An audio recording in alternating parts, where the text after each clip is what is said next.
introduce myself. My name is Ho. H to the OV. I used to move snowflakes by the OC. Hello, fans of all ages. We are indeed the Beasts of the East. Ryan Morgan, Scott Thompson here with you on this Monday, October 26, 2015, here at Ramapo College of New Jersey in Mahwah, New Jersey, Studio A on WRPR 90.3 FM. We are joined by a fellow Old Bridge Knight. He works for Blue Colt Radio at Middlesex County College. His name is Matt McFeely. Matty Ice.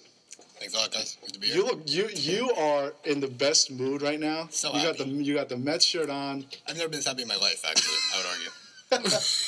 I love it. All right, Matt, before we get into everything, tell us a little bit about Blue Colt Radio. What do you do?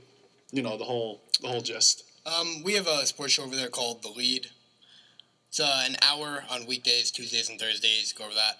I also write a sports spot every day that's not read off by me on the air, but it's early in the morning, just kind of a rundown, what's coming tonight, just in New York sports in general.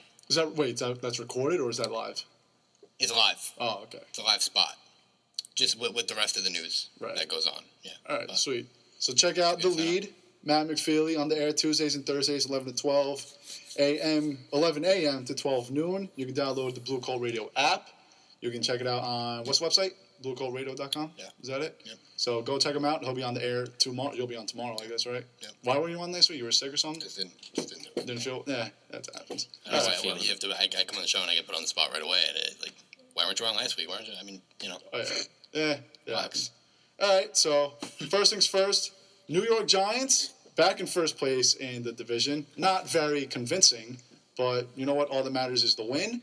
And Giants are 4-3. They took down the Dallas Cowboys 27-20. And I got to be honest with you, as poorly as the run defense was yesterday, they had up 250 yards or something like that on the ground. I am very surprised that they stopped the Cowboys on their final drive after Dwayne Harris's kick return for the touchdown. I mean, I know that it's Matt Castle playing quarterback, but the Giants' defense is not a good defense. It's not a good defense, but they're the reason they won the game yesterday. Eli had 170 yards, no TDs. We don't see that from Eli ever. No. Ever at all. And we were talking about how the run defense was awful yesterday. Darren McFadden had 152 yards. McFadden did play he looked very fast yesterday. Very convincing that he could be the front runner now for the Cowboys running game, but their defense was the reason they won. You had 3 interceptions, the defense and special teams. You had the Dwayne Harris 100-yard kickoff return. Was it good? No. But they did the job, and they came out with the win.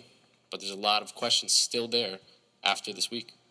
Really not a convincing win to me. Because you look at last week, I mean, they're in first place in the division. We get it. But last week they were embarrassed by the Philadelphia Eagles. Yep. And even yesterday was embarrassing also. This week, really think about it. But you're in first place. You had to win the game. And you won it the way you had to. You took advantage of some backups on offense. Yep. But Des Bryant's going to be back soon. Tony Romo's going to be back soon. And Dallas is still the front runner in the division, I think. I agree 100%. People are sleeping on the Cowboys. When they come back, when Tony Romo is, you don't even have to think about Des Bryant. Tony Romo in general, the Cowboys can't win without Tony Romo. Francesco was saying it on the air before. Backup quarterbacks cannot be starting quarterbacks. It just doesn't happen. Their IQ is a lot higher. Their skill set is a lot higher. The Cowboys miss Tony Romo a lot more than they miss Des Bryant because look at the grab. Did you see the catch that Terrence Williams had? And then the next play, I don't know who it was, but it was Santonio Holmes in Super Bowl 43 all over again. So the Cowboys are really missing Tony Romo. And if you think that the Cowboys are the worst team in this division because statistically they're in last place, then you're out of your mind. Because once they come back, the Cowboys are still a very dangerous team. The thing that I learned yesterday, the Giants are not good. They are not a good football team. Overall, they're not a good football team, but there's sparks, there's lights, like we saw Dominic Rodgers-Cromartie. Those weren't just regular interceptions. He had great coverage, and he stepped to the ball quick. The secondary is definitely improving. Landon Collins is finding his role now, and it's more of you just need that solid core all the time. Prince Mukamura getting hurt. You can't have these people bouncing in and out. John Beeson, and it's just it comes down to, like you said, Tony Romo's coming back, Des Bryant is coming back, and Brandon Weeden and Matt Castle, they were starting quarterbacks at one point. So Matt Castle took the Pacers to. I mean, they were the 11-5 Patriots. They were 11-5. yeah, It exactly. wasn't a bad Kansas City Chief either. No. So it's are they backups? No, but they give the Giants some props there. They faced starting quarterbacks, former starting quarterbacks, and did a pretty good job at that.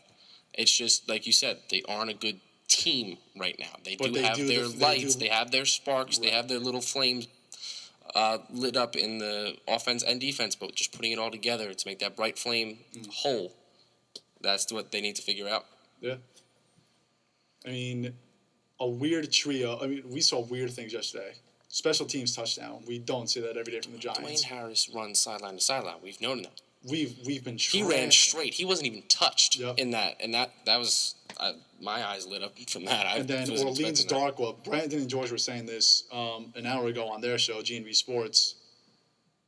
What is his role now? I have no clue. I don't think he has one. I never knew what the rushing situation was for the Giants because Rashad Jennings getting how many touches yesterday? You got 5 touches. Orleans Darkwa gets 8 touches. Shane Vereen gets 4 touches. They flop in and out. It's just like They spread. It's like the receivers. it's like the receivers, but it's also like the Cowboys rushing that before yesterday. I mean, Darren McFadden took over in the middle of the game, but they've been going to Joseph Randall, and Whitehead's been getting the ball, and they've been running jet sweeps with what's his face? Terrence Williams has been doing jet sweeps at times. So there's really no identity for the rushing. It's just who wants to step up and have a good game. And Orleans Darkwa, only 48 yards, but he had a great run. He had a touchdown run. So who knows what's going to happen? The Giants are the definition of a committee backfield. Yup. They really are. Yep. Absolutely. It's whoever can block, whoever can catch a ball. I don't care who it is. If you get the job done. The Giants used to be a ground and pound team. No doubt, but they're not that team anymore. Yep. You need guys who can. But the thing is, they can be because you have. Well, I mean, Rashad Jennings and Andre Williams are big guys. Andre Williams stinks, and He was a Heisman candidate. I at know. one point. Well, Anything. he stinks because you can't have a power back with this kind of offensive line. It doesn't Exactly, work. exactly. Andre Williams can only push so much. The O-line has to push him. Andre can't push the O-line. That's what Williams does. And Rashad Jennings, we say it all the time. He's huge. He's not a 5'10", 5'11" guy. He's 6'2", jacked out of his mind. He has to be 220, 230 of pure muscle. He has the potential to be a very quality all-around running back. And we've seen sparks of it. Last week against Philly, he had a couple nice carries. Against San Fran, against Dallas yesterday. I mean, I get they're not quality defensive lines, but Jennings can provide a very good spark, but it all goes back to the whole offense and how they spread everything out. And we'll talk about it again because last week we went off about Odell not getting the ball, and we said the Giants have to win. If the Giants are going to win, they have to give it to Odell. They proved us wrong, but they also had 4 turnovers, a pick six, and a kickoff return for a touchdown. Matt said they are a running back a committee backfield, and I don't think that's going to work. No. I don't think that's going to work for a very long time. I mean, they don't have an offensive line. Plain and simple. You can't create. If you can't create the holes, you can't blame the running backs if they don't have the holes. Mm-hmm. And Rashad Jennings can only run through so many people. I mean, we could see that he's trying to be almost like a Brandon Jacobs type. I'm going to get my yards because I'm going to run through you. Yep. But he doesn't have a hole to start. And that goes for anyone. Darkwa found a tiny little hole. I didn't even see him, and then he popped out and got through. So that was luck in my point. Just going forward, Dallas's defense, we showed they have a great defense. They have good linebackers. They have a good defensive line now. Their defense shut down the rushing game. So going forward, if you look at this Giants team and try to focus on their rushing game, it's not there anymore. Mm-hmm. So Eli definitely has to step up. And we saw yesterday that he really didn't. He did his job. that much. I wouldn't say he stepped up, but he did what he had to do.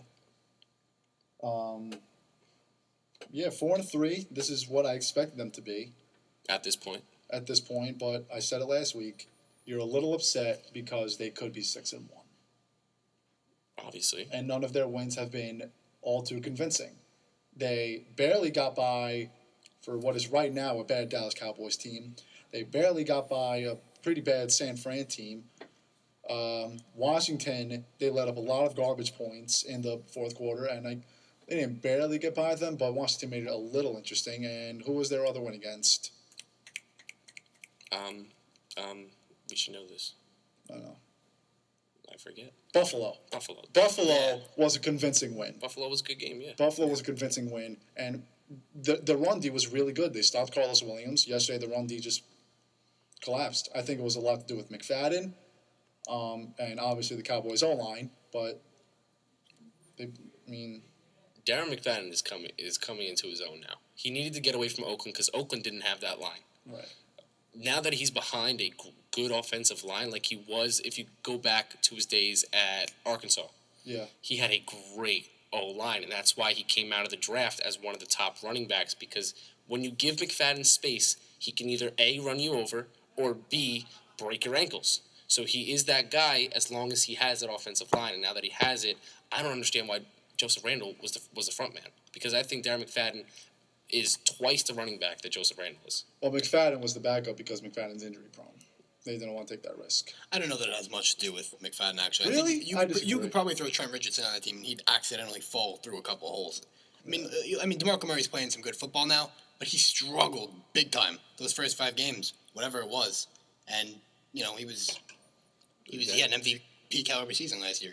Yeah, see, that's why I disagree with you, because I think that if they named McFadden the starting running back, and McFadden's injury prone, if you, let's say he was the starter, and you got your offense prepped up for McFadden being the starter, then he gets hurt, then you got to go through the whole scheme again, and then try to find yourself another running back. So I think, is McFadden better? When he's healthy, yeah. But I don't think they wanted to take that risk of finding a whole new offense with a hurt running back. I mean, I don't know how much you have to change your offense. I've never played football. I'm not much of a schemist about it. I know football enough to have a radio show about it. That's about it. Real quick, I want to know your opinion. How pissed off do you think that Odell Beckham Jr. is right now? On this standpoint, every opposing team that he goes to, he gets absolutely demolished. Everyone's calling him a prima donna. I understand where this guy is coming from. He's getting held, hands to the face, and some of it's just not even being called, and he's getting called. I mean, yesterday, Brandon Carr was all over him. Yeah. All over him not on legal standpoints. He should have had at least a couple flags on him, and you saw Odell screaming at the refs walking off.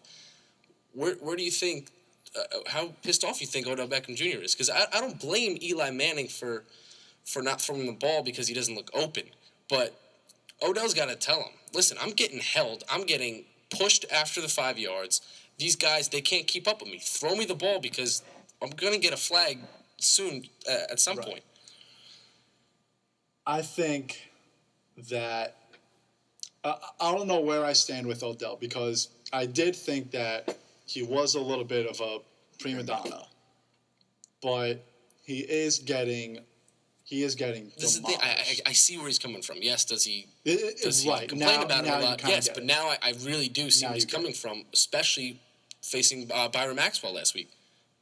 I think he's mad, but the guy is in his second year of the NFL. This guy, you might want to say it, you might want to think it because he's in the NFL, he's making millions of dollars, but at the end of the day, he is only 23 years old. We know a lot of 23-year-olds who are not very mature, and as much athletic ability that you might have, it doesn't matter. I said it on George and Brandon's show before. We were talking about Josh Gordon and him being, if you want to draft him, keeper leagues, whatever. Some guys don't get it. Some guys don't get it. And Odell, I don't think he has gotten it yet. I think that should he be getting some of these calls? Yeah, because if he's getting held all over the place, then you got to I throw mean, the flag. it's clear as day if you look at the replay. Even Troy Aikman being Troy Aikman, I just Right. feel like he's a giant hater for He's- some reason. right. He just Well, he can was a never Cowboy give for him. years. Yeah, he can just never give him anything positive. He was like, Odell's just getting help. Brandon Carr is not the guy to cover him because he's obviously getting.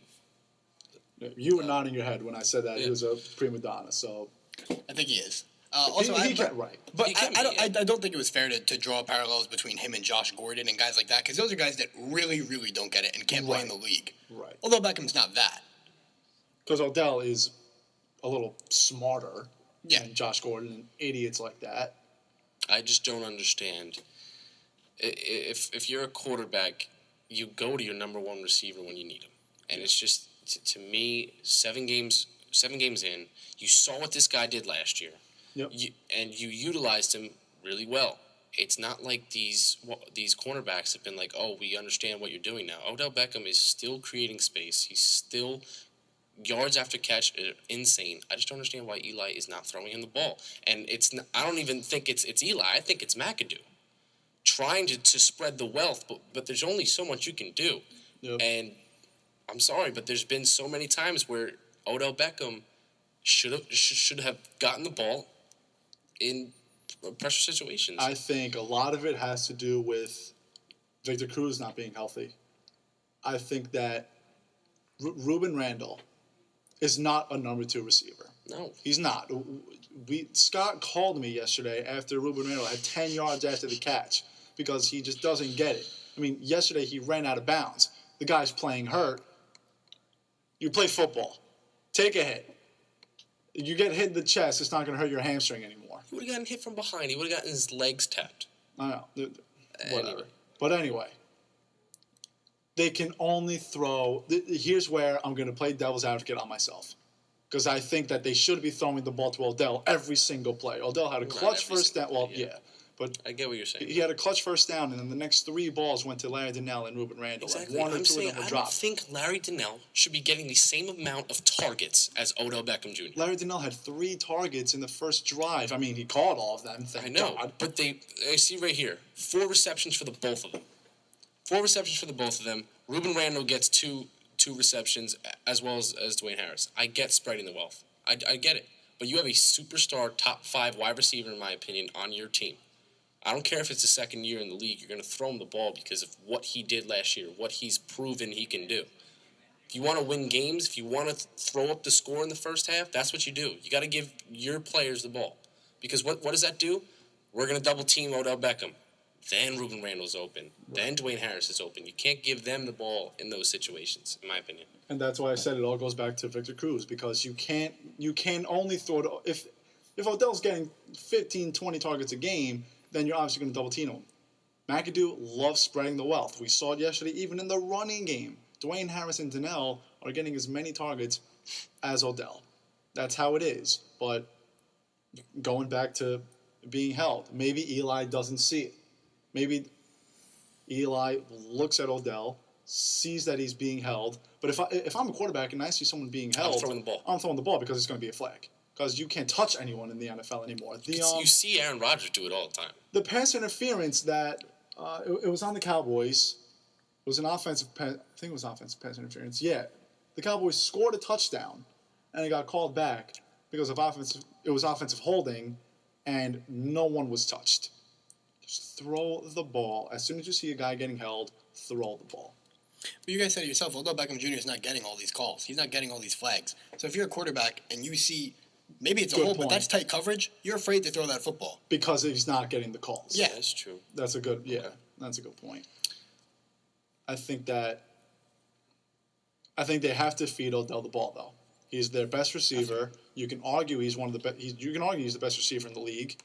He burns everyone through even some holding calls. The catch he made on Brandon Carr, he got tackled. We saw last year Richard Sherman was holding him like there was no tomorrow, and he was Brandon still Carr also burning didn't him. want what happened last year to happen to him. Exactly. So, Exactly. A little touchy yesterday. But yeah, I mean, big win for the. Let's go to the win in general for the Giants. They could have went 1-3 in the division, and now they have a really good shot at being 4-2 in the NFC East. You cannot win the division going 3-3. You can't. No. And especially when two of those losses are to the same team who can be better than you. To win this division, you have to either A, split with everyone, or be 4-2. Absolutely. Because people don't realize how important these division games are. Because the first thing that comes up is for tiebreakers is division records. I don't care why. I don't care if people look at the NFC East and say this is the worst division in the league, and they say it all the time. Yep. But it doesn't matter. For being a Giants fan, we have seen that no Yep. matter how bad people think the Cowboys are, no matter how bad they think the Eagles are, The division. even in the general. Redskins, when they come in to MetLife Stadium or the Giants travel out, it's a whole different monster. The team just seems to find its way, and I'm sorry, but the NFC East is such a hard division Yeah. on that aspect, because you can Last look at 4 any years, other 4 different teams. you can look at any other division and say, okay, so Seattle's going to play San Francisco. Or wait, are they even? Yeah. So Seattle's going to play San Francisco. You know really who's going to come out of that Yeah. victorious. You look at Giants, Cowboys, Giants, Eagles. You literally have no no clue. idea. It's a 50-50 shot every time. So, like you said, Giants going forward, playing the Saints next week. Saints had a good game against the Colts, who just really can't seem to find their way right now. And the Saints are a different team now too. So again, Saints rushing D yesterday. Stop Frank Gore. Let's see what happens. Yep. This upcoming week. But I want to talk about the Jets now. Yeah, definitely. I really no, want to Matt's talk about pumped the Jets about that. Matt's a big Met fan. Met fan obviously, and Jet fan. Jets losing to the Patriots 30-23. Excuse me.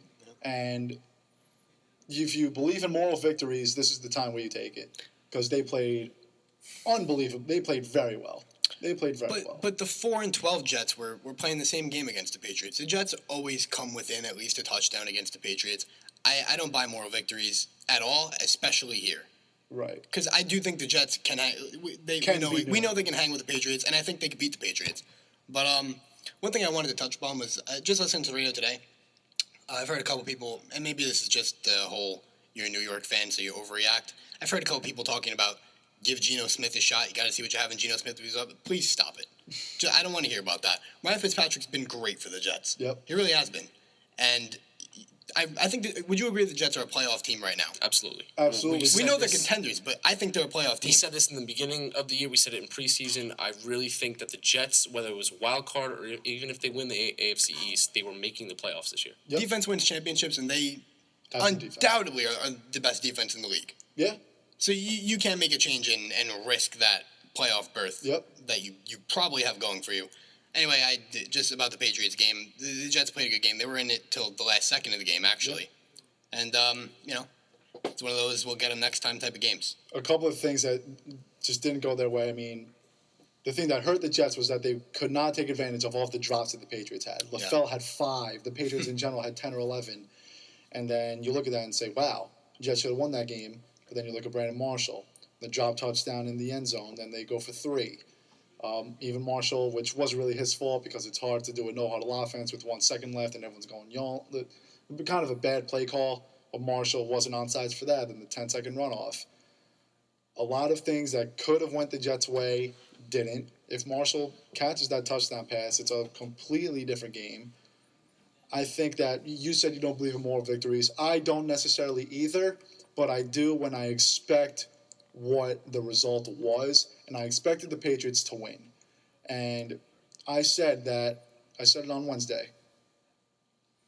Unless if it was just a complete blowout, we are going to see what the Jets are really made of. And you know what? You can't really blame the Jets as much because you got to give Tom Brady credit.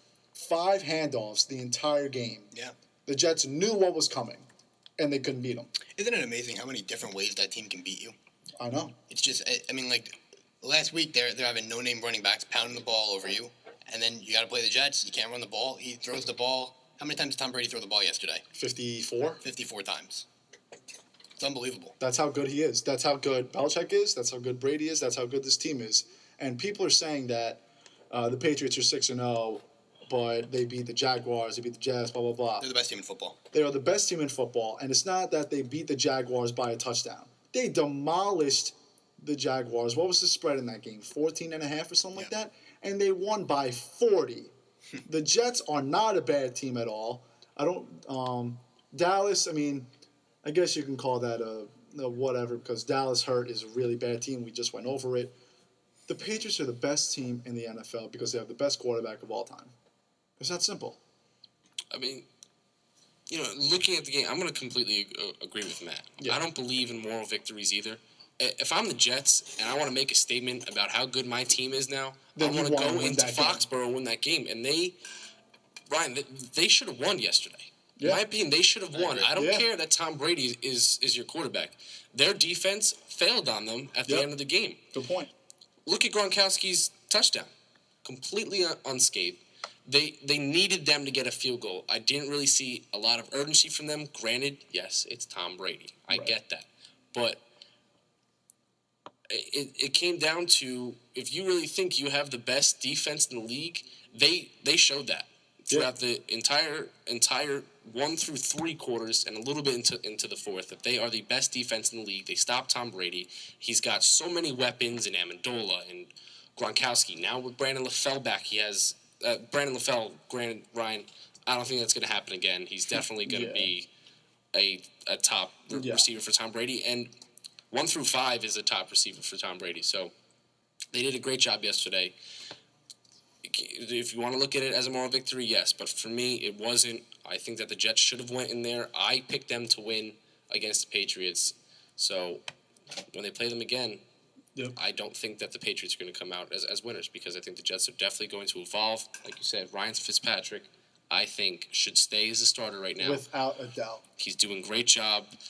He had 11 less rushing yards than Chris Ivory did yesterday. This guy was running all Yeah. over the place. He's throwing the ball. He had 2 TDs, 295 yards. He's doing a great job.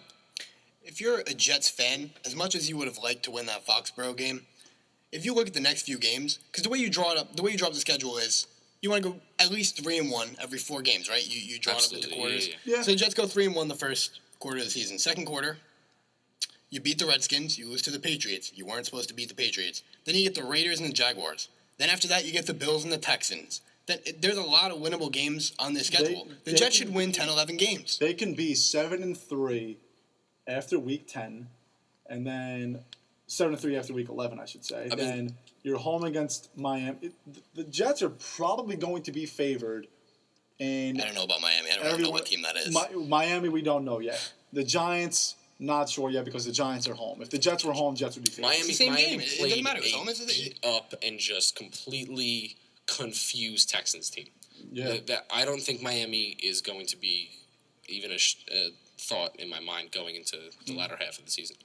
No, I don't think they're contenders for the division. It's a 2-horse race between the Jets and the Patriots. Yeah, absolutely. But can the Dolphins maybe Make a play statement. spoiler a little bit? Yeah. No, I think the Dolphins are going to play the executioner and maybe take out one of these two teams basically if they play a bad game because the Dolphins do have that potential, as we saw yesterday, to rack up points. They have great players in Jarvis Landry and Lamar Miller. They have the attributes, I'm saying, Yeah. but they just haven't put it together. But like you said, looking at their schedule, looking at it right now, it goes Raiders, Jaguars, Bills, Texans, Dolphins. Their next test, in my opinion, is December 6th against the Giants. Yeah. And that's saying something because the Giants aren't that good of a team. So You know what? The Raiders next yeah. week is a test I was also. gonna The say- Raiders are not bad. Going to Oakland is not a cakewalk. it isn't. It isn't. Amari is And going to they win did Rookie of the play a Year great game against the offensively, Chargers and yesterday. Derek Carr has been unbelievable. I do expect them to win next week. I'm saying then after that, they really Home against Jacksonville, take control. they win. Home Yeah. against Buffalo, I think they win that game also. At Houston, they really stink. Miami, you really don't know what you're going to get. Giants, you don't know what you're going to get. Home against the Titans. Should win that game. What? Should win that game. Titans? Yeah. Oh, yeah. Cowboys.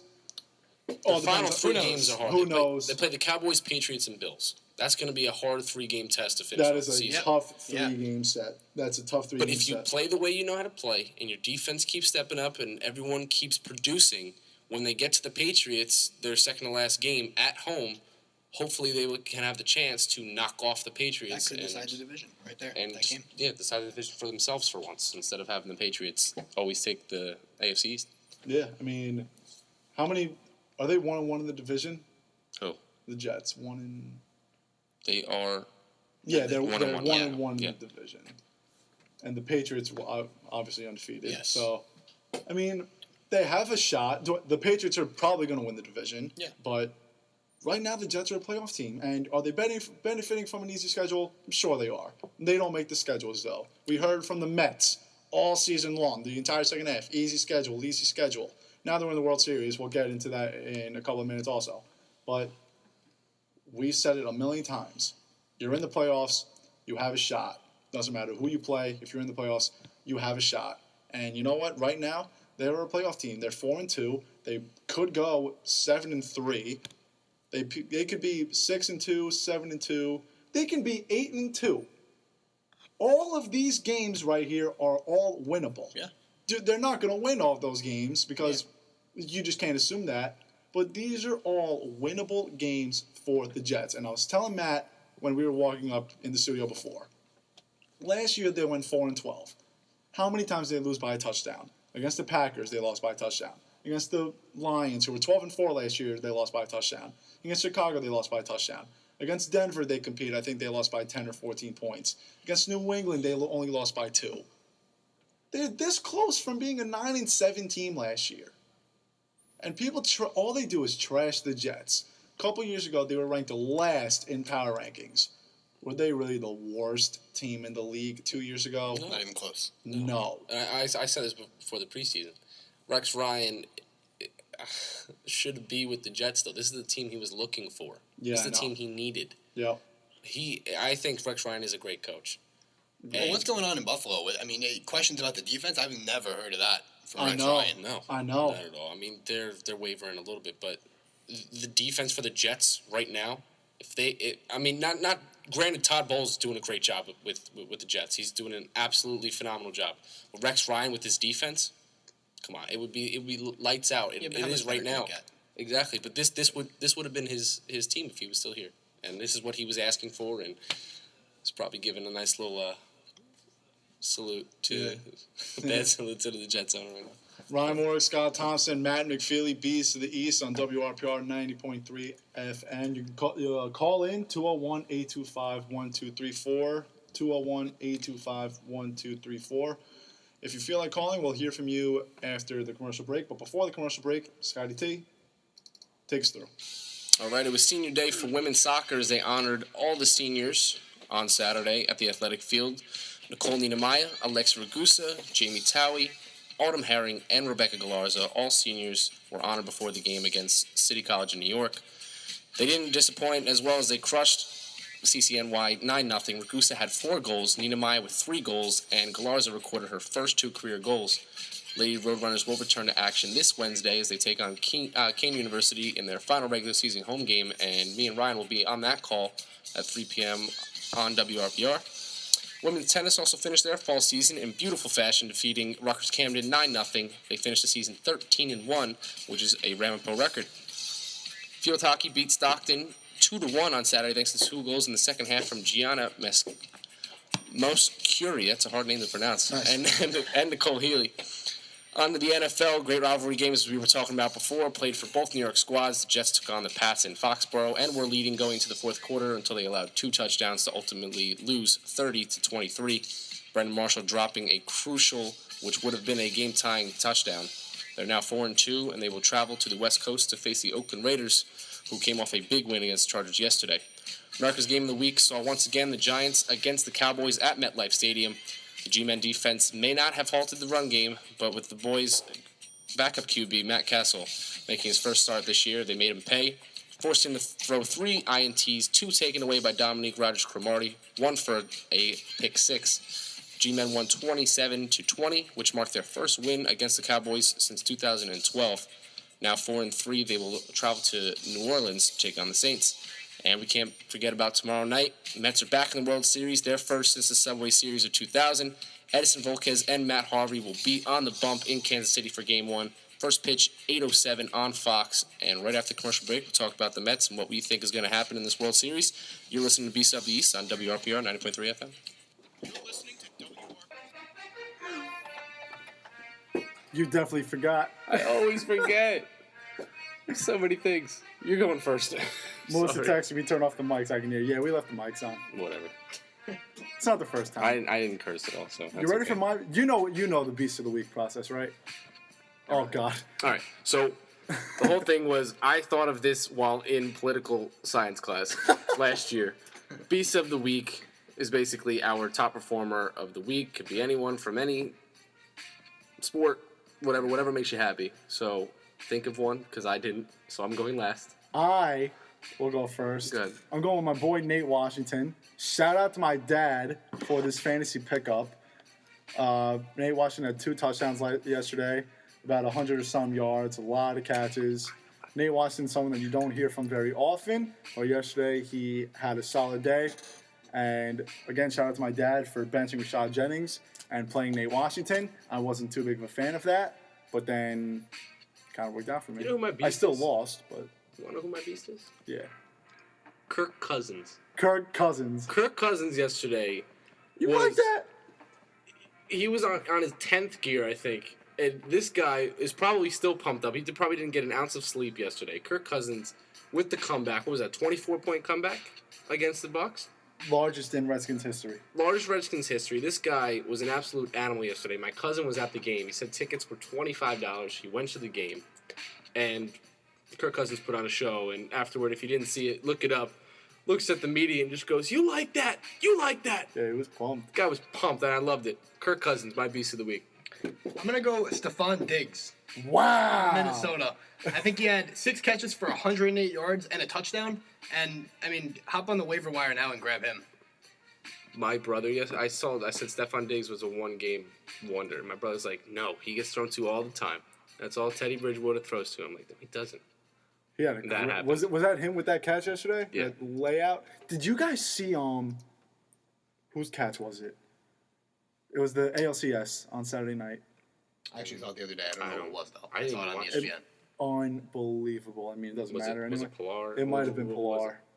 it? Usually I it's think it was Pilar. Pilar. Why is it? Don't all his catches look the same, though. Literally, they all look the same. Like, top 10 during the baseball season. It's like, you're It's really... boring, yeah. Yeah. Why isn't this working? What are you doing? I'm trying to get the. You like that? Wasn't quite Indy Chavez, but... Wow, it's not working. Oh wait, hold on. This might be it. Hurry up. All right. While we wait for that, the New York Mets are in the World Series. They will take on the Kansas City Royals starting tomorrow night. Game 1 in Kansas City, 8 o'clock first pitch. It's Matt Harvey against Edison Volquez.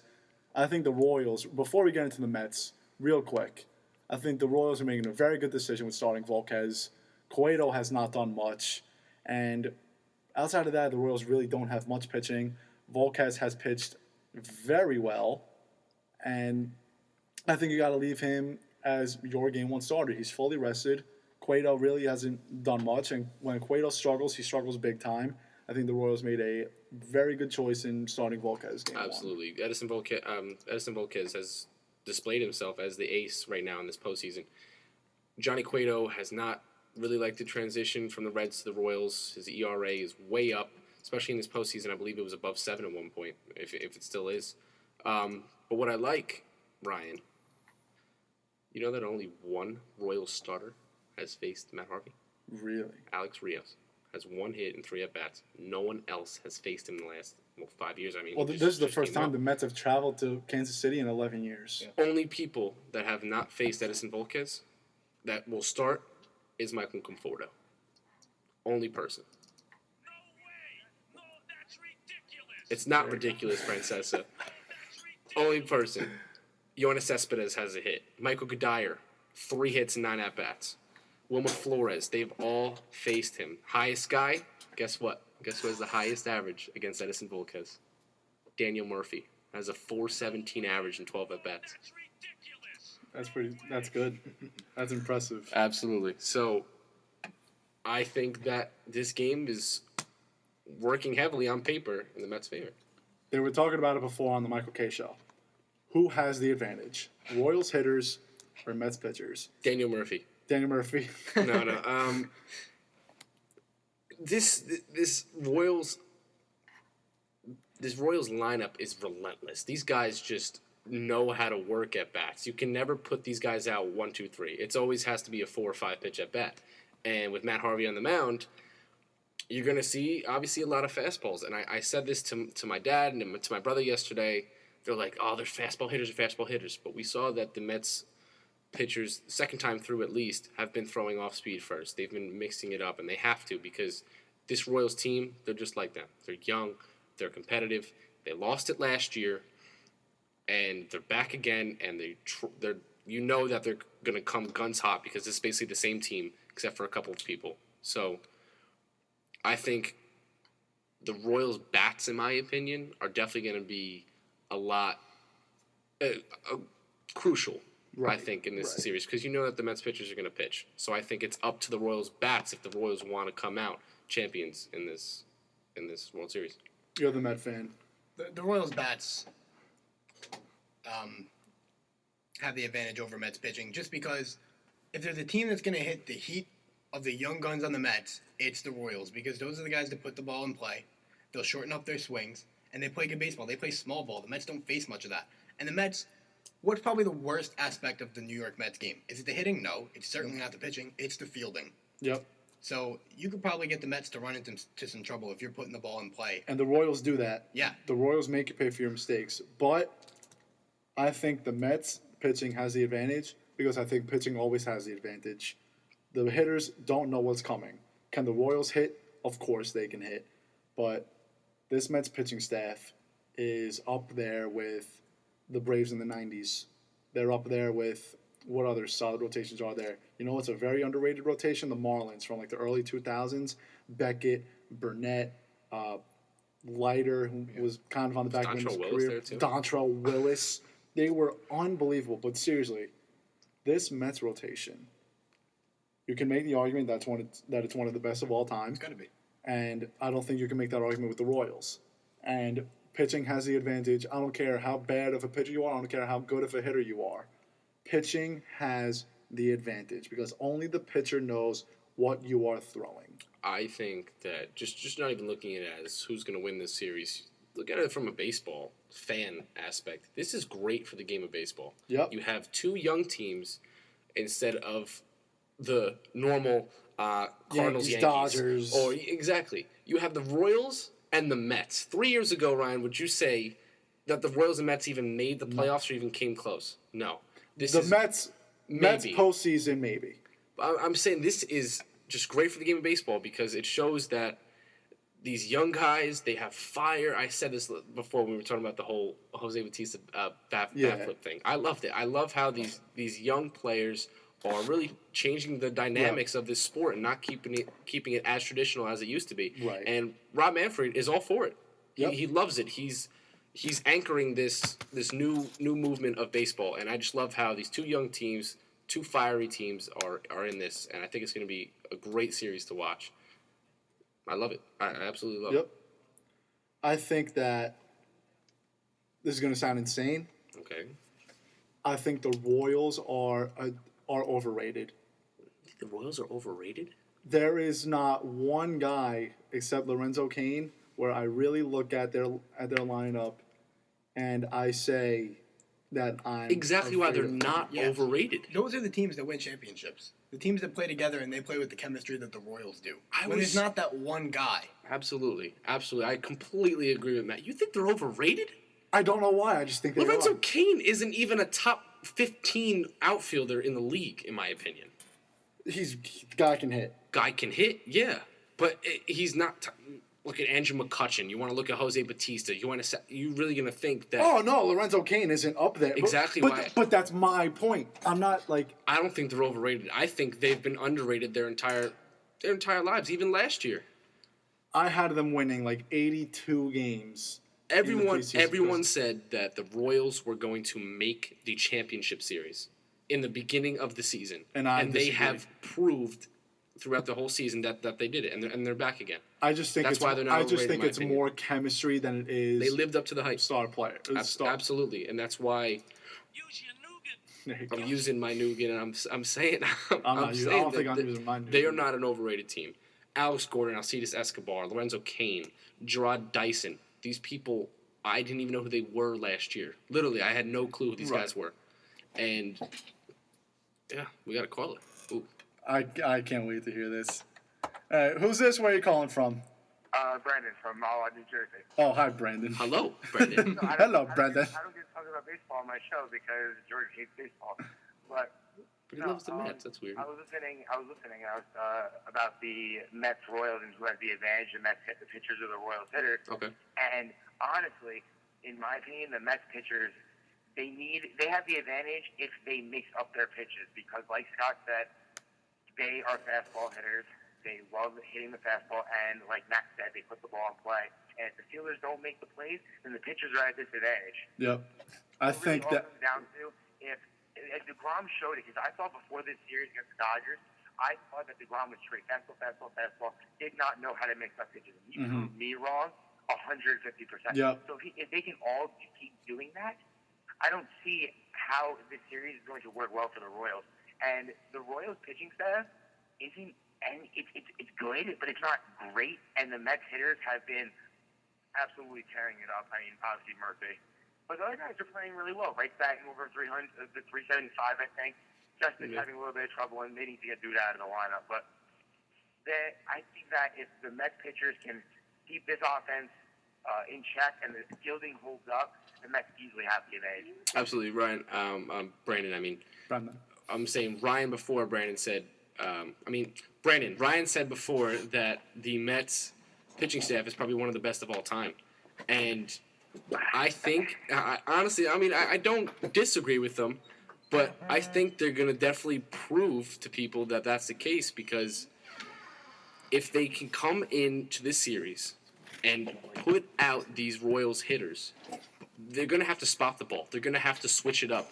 And if they can completely silence the Royals' bats, I think you can definitely make a standpoint of that. So this Mets pitching is definitely, they're going to have to prove again that they are the best rotation in the league. You know what I love about the Mets pitching? Even when the Mets pitching doesn't have it, they're still pitching. The Mets will not get blown out one game because even when DeGrom doesn't have his stuff, when Harvey doesn't have his stuff, They still have their battle. stuff. They don't give up more than they don't give up more than 3 runs.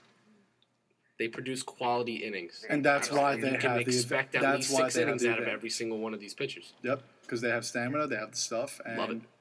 I think it's kind of hard to say they're the best pitching staff like ever. Like I don't know if I'm saying ever, like they compare to those other ones.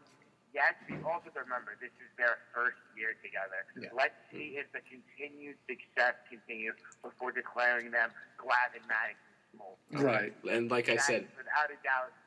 We could see in 5 years that these guys are still getting them back to the World Series. Then you can make that comparison. great point, And Brandon. you can make the comparison. Right. Great point. Right now, they're the best in the league. They're the best pitching staff in the MLB. When fully healthy, all 5 of them, that is the best pitching staff in MLB without a doubt in my mind. The Cardinals is a close second, but that pitching staff is unbelievable. Yeah, but and like I said, Mets fans in general, I've said this before, don't spaz out. Matt, don't spaz out if they don't win because they're going to be back here in the next 5 years. Are they? You Yes. can't say that. You can't say that about anything. I think they will be. In my opinion, I think they'll be back in the situation, at least back in the playoffs. See. I hate talking about this because you and I say it all the time. Don't worry about next year, but I don't think it's going to be. Listen, I think that the Mets, I said this, Mets in 6. I said Mets Royals before the championship series started, Mets Royals, Mets in 6. I expect them to win this. Someone recently asked me if I would be disappointed or crushed if the Mets lost in the World Series, which is a tough question because obviously they were not supposed to be here. But my team's in the World Series. you throw out expectations when Yeah, the moment is here. and you look That's at a guy like David Wright. Is this gravy for David Wright? No. David Wright has to win a World Series. Terry Collins has been in baseball for 45 years. He hasn't even sniffed a World Series till this Yep. year. This has to be the. I think the Mets are a team of destiny. I think the Mets are going to win the series, but Yeah. Okay, now that I look at it from that standpoint, I might want to be quiet now. today, No, it's true. thinking about it today, it has to be this year. After the season, we can salivate over the fact that we're going to have Harvey, DeGrom, Syndergaard, Matz and Wheeler next year. That's insane. That's awesome. They're all under the Unbelievable. age of 30. All throw basically over 95. Over 105. No, but I think they're definitely going to be back in the playoffs. In the World Series, no, I should refine what I just said. Yeah, the bats obviously you need to get Cespedes. I think you give him a blank check. What do you want? But the guy, he's the reason, right? Cespedes, I don't know if anyone realizes, Cespedes is the reason why Murphy's having the career series playoffs he's having. If Cespedes was not protecting Murphy in that lineup, then we don't know if Murphy would be doing what he's doing right now. I'm a little worried about Cespedes. What? I'm not worried about Cespedes because you know that he, first of all, is now facing AL pitching, who he's seen before, and Yoenis Cespedes now took a break. The Mets sweeping was great because now he got a break. He can sit down. He can reevaluate his swing, look at what he's been doing wrong, which has been swinging in every pitch thrown to him, and try to create quality at bats now. He's done it before. He was the spark for this Mets team after that trade, and I think he's definitely going to prove it again in the World Series. I'm not that worried about Yoenis Cespedes. Right before I get out of here, because I have a class, obviously. The Mets easily, in my opinion, win this series. Agreed. Obviously, Easily. every game is I wouldn't say easily. No. Game I think they win this series I said if 6. the pitching obviously holds up and doesn't allow a lot of runs because they don't know. Like, I was just thinking about when you guys were talking. Like, the Royals pitching staff, decent. They're throwing. Who they throwing game one? They're throwing. It goes Volquez, Cueto, Ventura right now. Well, we have Harvey going game one. Harvey beats Volquez game one. Then game two becomes a must win for the Royals because you can't go down 2-0. You don't go down 2-0 going back to New York. It doesn't work like that. You got to win that game. And then Johnny Cueto in game 3, he was off, and then he was on, and then he was off. You never know what you're getting out of Cueto. And then if they have to go back to Volquez again on 3 or 4 days rest, I think the Mets win this series. They could win in 5. They could. They really I don't could. think they will because I think the Royals are too seasoned and their bats are too good. But I think I'm going to go Mets in 6, and then that's my prediction for the series. Brandon, before you go, I never said your stat. Go ahead and say it. Oh, this is something that kind of scares me though. It's a stat that a team that has lost in Game 7 the previous season and then makes it back to the World Series the next season is 5-0 in the second World Series. I don't think that bothers me too I much. don't care. That's almost like last year when we it's said the just- Rangers it's never just lost a Game 7 at home. It's just something to think about. Getting back to the World Series does matter. I think our experience matters in the World Series. Biggest stage of your profession, it matters a little bit. I think making the comeback matters, but I don't think experience matters at all. Yeah, I actually think ignorance is bliss when it comes to this. I mean, you have like these young guns in the Mets. They don't care. They don't care if you've been there before. What do we have to lose? We still have years here. I don't think has anyone on the Mets besides Uribe won a title. I don't think anyone. I don't know. Of course not. Curtis Granderson wasn't No. with the Yankees. Granderson never won. Kelly Johnson never won. Cologne never won. I don't know about that. Cologne never won a World Series. I looked it up. Positive. Yeah. Okay. All right, I'm getting out of here, guys. See you later. All right. See you later. My prediction. I think the Mets are winning. I really can see them sweeping. I really do. I really do.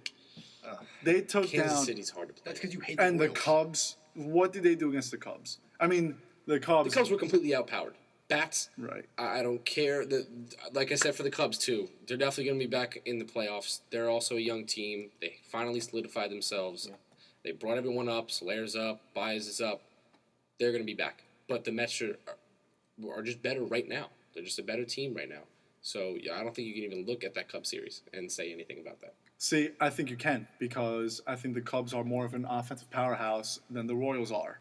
The Cubs won 97 games. They played in the NL Central. I think the Cubs were a better team than the Royals. Again, I still think the Royals are. I also want you to little look at bit how many times overrated. Castro, Rizzo. Goodness gracious!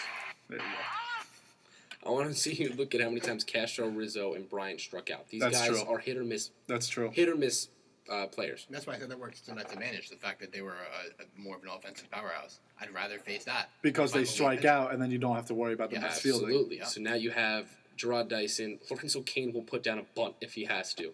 We know he can hit for power. Eric Hosmer, Alex Gordon, Mike Moustakas. These guys are guys that put the ball in play. They have great eyes.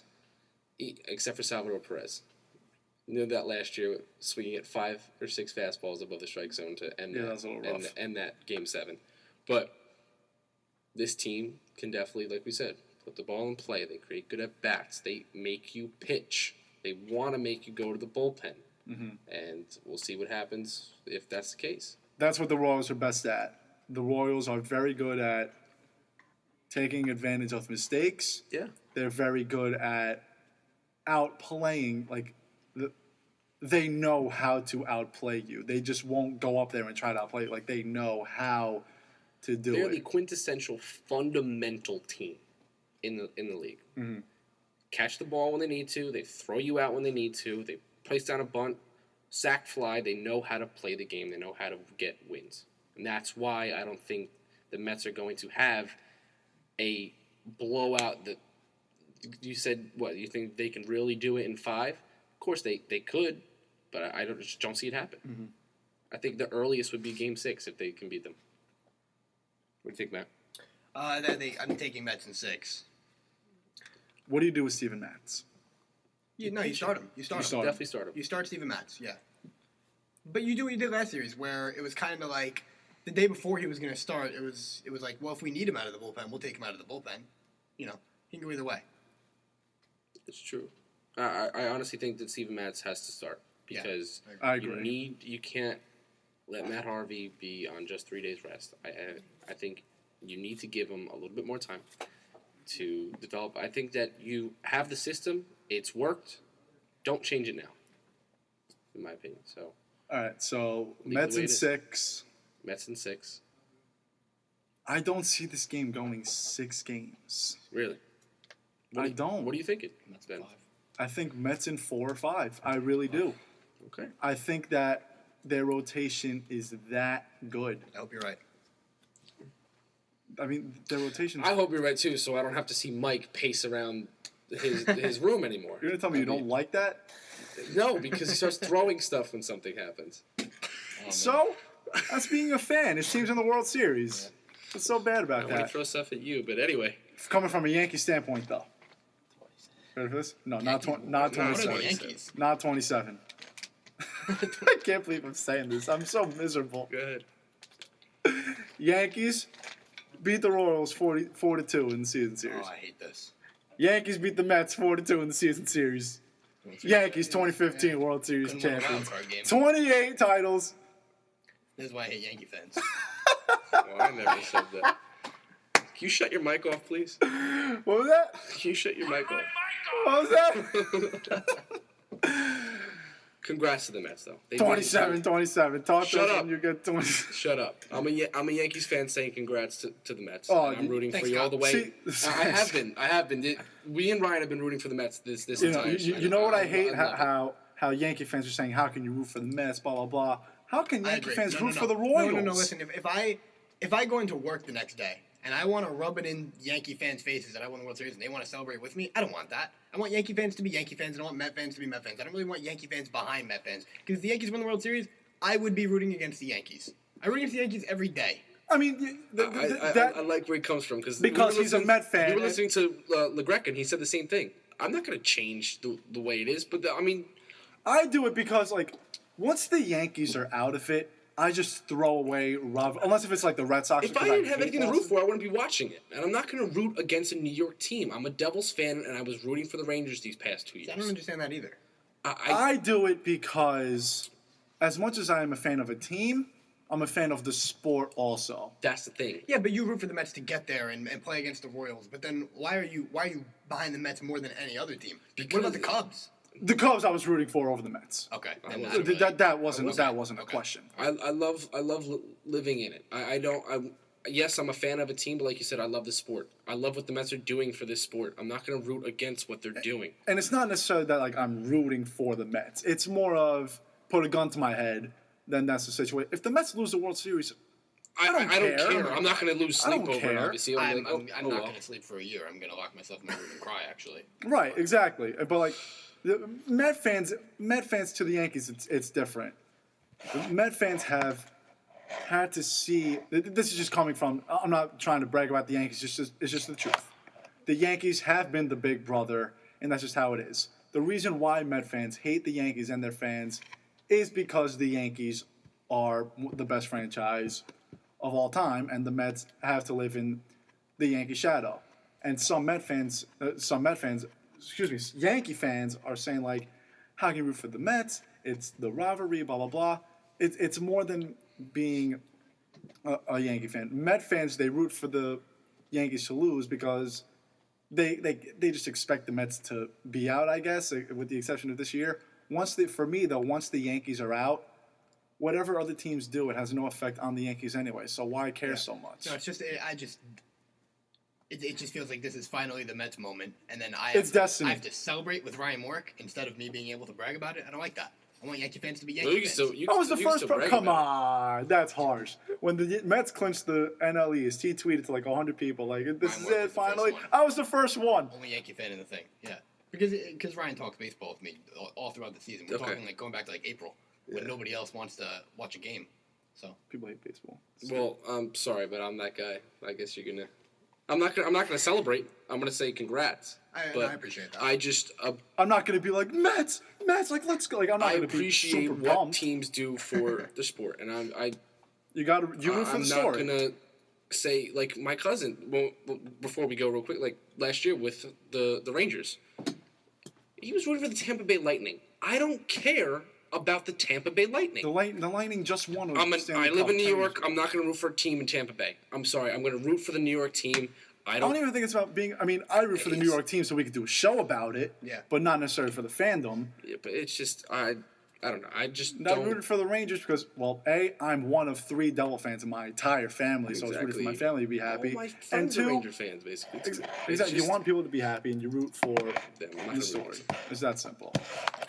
Thank you for tuning in. Beast of the East, Ryan Warwick, Scott Thompson, Matt McFeely. Shouts to Matt's fiance, Allie, who's been sitting there very patiently for an hour. I'm really sorry. We went 4 minutes over too. Hate sports. It's okay. She's a Bills fan. What? She's a Bills fan. All right. It is. Let it be. Well, anyway, shouts out to Allie for sitting there very patiently. We're finally getting done, don't worry. Ryan Warwick, Scott Thompson, Matt McFeely, thanks again for tuning in. Scott and I will be on the air, women's soccer against Kane University at 3 o'clock here on WRPR. So, see you then on Wednesday. Right after that, you can catch us back on the airwaves on Beast of the East, 6 o'clock. It is not goodbye. It is see you later. Take care, everybody.